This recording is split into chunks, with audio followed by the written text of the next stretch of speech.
একবার বিভিন্ন দেশ থেকে কাঁকড়ার চালান নিয়ে একটা জাহাজ আমেরিকায় গিয়েছিল।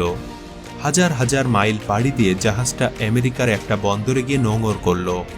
নোঙরের কিছুক্ষণ পরেই সেই জাহাজে একটা তদন্ত দল জাহাজে উঠল। তারা পুরো জাহাজের কাঁকড়ার বাক্সগুলো চেক করছিলেন। তারা হঠাৎ খেয়াল করলেন সব কাঁকড়ার বাক্সগুলো ভালো করে মুখ আটকানো থাকলেও কিছু বাক্সের মুখ খোলা। তদন্ত দলের প্রধান সেই জাহাজের কাঁকড়ার বাক্সের দায়িত্বে থাকা ব্যক্তিকে ডাক দিলেন এবং বাক্সগুলো কোথা থেকে এবং বাক্সগুলোর মুখ খোলা থাকার কারণ জানতে চাইলেন।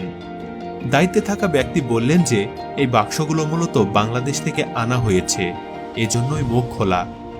তদন্ত দলের প্রধান জিজ্ঞেস করলেন, বাংলাদেশ থেকে আসছে এজন্য মুখ খোলা, এটা কেমন কথা? তিনি বললেন, এভাবে রাখার জন্য কাঁকড়া বাক্সের বাইরে চলে যেতে পারত। তিনি এভাবে কাঁকড়ার বাক্স খোলা রাখার কারণ জানতে চাইলেন।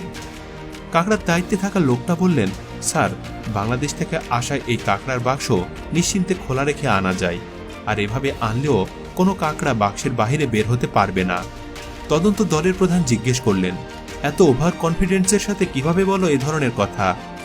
লোকটা উত্তরে বললেন, স্যার, এই বাক্স থেকে কোনো কাঁকড়া বেয়ে উপরে ওঠার সামান্য চেষ্টা করার সাথে সাথে নিচে যারা আছে তারা তাকে টেনে নিচে নামিয়ে ফেলে। এজন্য এদের বাক্সের মুখ খোলা রাখলেও কোনো চিন্তা নাই। কারণ স্যার, আমরা জানি যদি কেউ উপরে উঠতে চায় নিচেরগুলো জীবনেও অন্যদের উপরে উঠতে দিবে না। আমাদের বাংলাদেশের কালচারটা আসলে এই গল্পের মতোই। এখানে আপনি যত বেশি উঠতে চাইবেন অন্যরা আপনাকে তত বেশি নিচে টেনে ধরবে।